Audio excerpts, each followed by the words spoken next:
ដ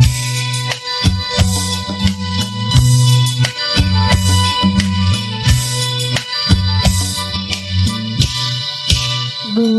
ងនេត្រមានវិជ្ជាផានៅអឡ័យពេលដែលត្រូវ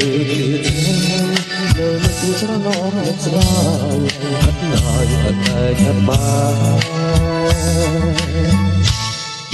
ដួងនេត្រ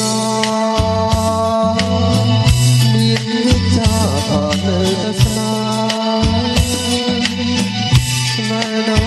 អត់នឹងពេញដែរចិត្តមួយតែបងតែទុកឲ្យតែអូនកើភ្នែកដល់ស្រងភ្នែកនេះហើយទៅដល់ជុំយ៉ាងនៅពេលបងទីស្រមៃឃើញពលិតទឹកលោកយើងត្រឹមត្រូវដួងនេត្រាต้องខំថាទូគ្នាជាថ្មីចិត្តរៀមនៅតែស្នេហ៍ត្រូវ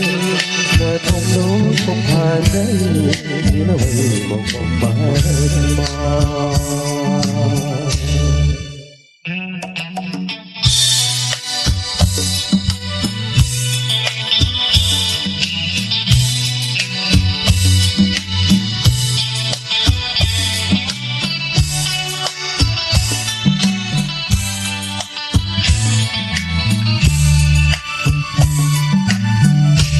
កើភ្នែកដ៏ស្រងភ្នែកនេះហើយទៅរៀបជុំវិញ